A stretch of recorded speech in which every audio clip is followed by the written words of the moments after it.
Hola, ¿qué tal? ¿Cómo les va?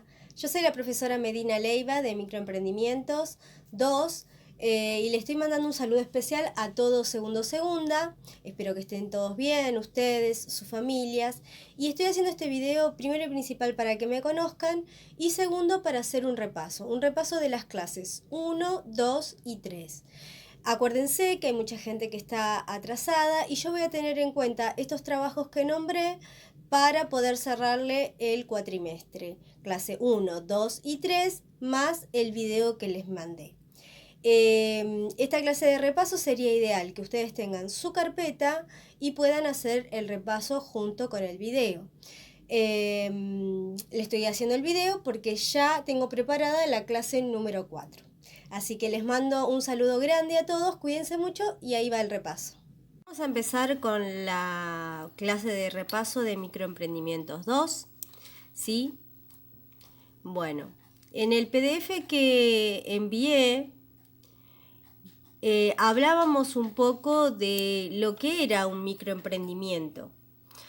Cuando nosotros hablamos de microemprendimiento, no estamos hablando solamente de aquellos microempresas que ustedes conocen, sino que siempre cuando hablamos de un microemprendimiento estamos hablando, por ejemplo, del que amasa pan, del que amasa pizzas o vende algún producto en forma casera. O sea que el microemprendedor es aquella persona que empieza con muy poquito ingreso y que de alguna manera elabora su propia fuente de trabajo. Ese es el concepto más acertado del microemprendimiento. Después cuando los microemprendimientos van pasando de lo informal, ¿qué es esto de lo informal? Que para la ley ellos no existen, porque es trabajo como negro, como lo hacen por propia voluntad. Eso son trabajos que se hacen desde casa muchas veces, en donde los emprendimientos casi siempre son familiares, empieza una persona que tiene un conocimiento, que sabe hacer algo, y de ahí nacen los emprendimientos. Después cuando se formalizan, cuando les va bien dentro del mercado, comienzan a ser una microempresa, una mini empresa. Pero siempre cuando hablamos de microemprendimiento en nuestra materia, tenemos de alguna manera este concepto de la persona que genera su propia fuente de trabajo, ¿sí? Entonces vimos las características que poseen poco capital, a veces casi nada, no tienen herramientas, no tienen maquinarias para empezar y es todo muy, muy casero. Son individuales o familiares.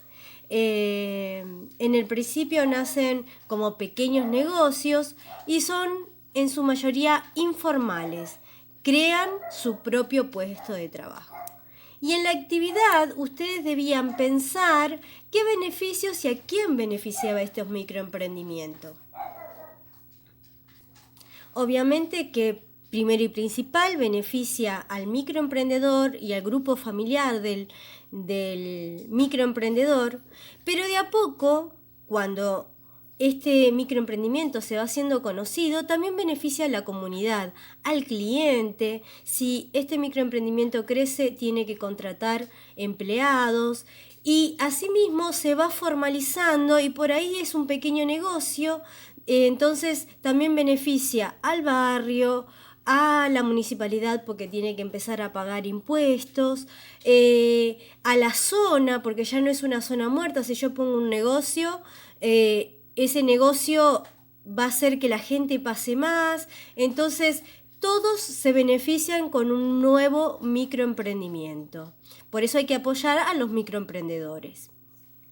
Después ustedes tenían que hacer una actividad donde buscaban 3 microemprendimientos concretos en su zona y me tenían que explicar cómo se llamaban y por qué eran microemprendimientos. Bueno, acá ustedes en la parte donde dice explique usted por qué cree que son microemprendimientos, bueno, tenían que hablar un poco de esas características que habíamos hablado antes, ¿no? Muy bien. En la clase número 2 hablamos un poquito del perfil del microemprendedor, ¿sí? Y habíamos hablado que el emprendedor tenía distintas características y acá pusimos cada una de ellas. Esa parte iba toda en la carpeta. Fija meta, exige eficiencia y calidad, es persistente, es una de las características más importantes.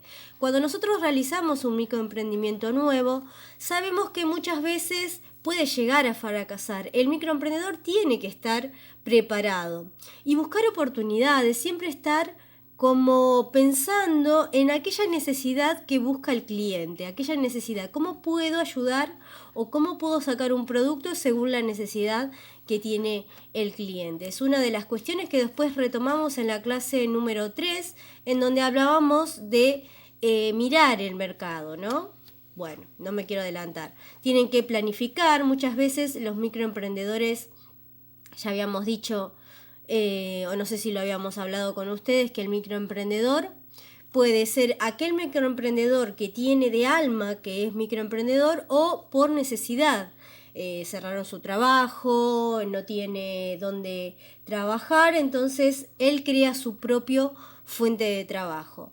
Pero hay una cosa muy importante, que ese microemprendedor que elabora pan o que elabora pizza o que vende algún producto que sabe realizar, no tiene en cuenta la planificación, y ahí es donde fallan en cómo continuar con ese trabajo que por ahí está muy bien hecho, pero al no planificar no tiene metas, no tiene objetivos a largo plazo y solamente se queda en lo básico. Esto de confiar en sí mismo es importantísimo. Después nosotros vamos a ver por qué esto de confiar en sí mismo, porque obviamente que como el capital nace de él mismo, el tema de confiar y elaborar nuevas estrategias es importante que tengamos en cuenta.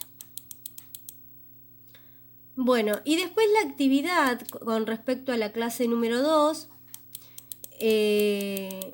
teníamos que pensar 2 microemprendimientos que podían hacer aquellos que ustedes mencionaron en la clase número 1 y redactar en sus carpetas las características que ustedes creen que tienen esos microemprendedores, que tienen que ver con las características que vimos acá arriba, ¿sí? Siempre cuando yo les doy un trabajo, tiene que ver con la teoría que les estoy enviando, que tienen que pensar y rebuscar en esa teoría para que lo puedan realizar.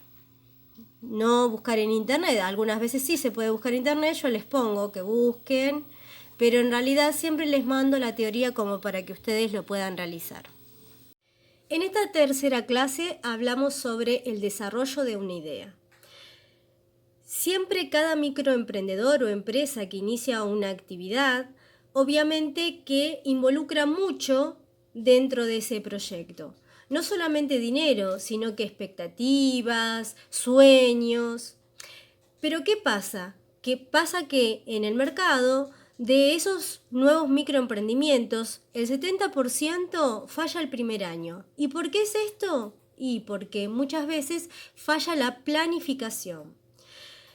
Esos microemprendedores que nosotros vimos en la anterior clase, el que amasa pan, la pizzería, por ahí tienen buenos elementos, buenos productos, pero lo que falla a veces es la planificación. Ojo, ahora estamos en una situación de crisis en donde la economía no es estable. Acá, cuando estamos hablando de todas estas cuestiones, siempre lo hacemos a través de una economía estable, ¿sí? Que no tiene que ver con esta pandemia que estamos atravesando actualmente. Una vez que la persona tiene una idea, siempre tiene que agregarle algo más. Por ejemplo, en el texto se habla de aquellas ideas que son novedosas, que son tecnológicas, y por ahí yo puedo tener una idea común, pero lo que yo tengo que ver, y de lo que habla el texto, es de tener en cuenta las ventajas diferenciadas. ¿Qué es esto de las ventajas diferenciadas? Bueno, es agregarle valor a mi proyecto, a mi producto, es crear un concepto dentro de la mente del consumidor, poniéndole supuestos. como que mi producto es mejor, pero no porque es mejor, sino porque realmente le agrego valor a ese producto. Ofrezco otros servicios que por ahí mi competencia no ofrece. Y también esta parte que estamos viendo, esta clase, habla de la necesidad del mercado, necesidad real del mercado. La idea puede estar buenísima, a mí me encanta hacer ese proyecto, pero no tengo en cuenta el mercado, que es una de las últimas preguntas que yo hice dentro del cuestionario, ¿sí? ¿Qué significa esto? Vamos a hacer un ejemplo simple. Por ejemplo, yo sé hacer flores de goma eva y me encanta hacer flores de goma eva. Pero ¿qué pasa? En el mercado no se comercializa, al menos de la forma que yo quisiera.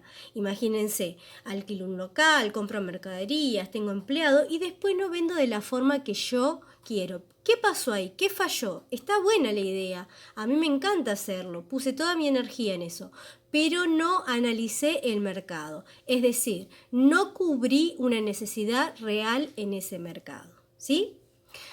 Bueno, dentro de esta clase también estuvimos viendo el tema de la aparición de oportunidades dentro del mercado, ¿sí?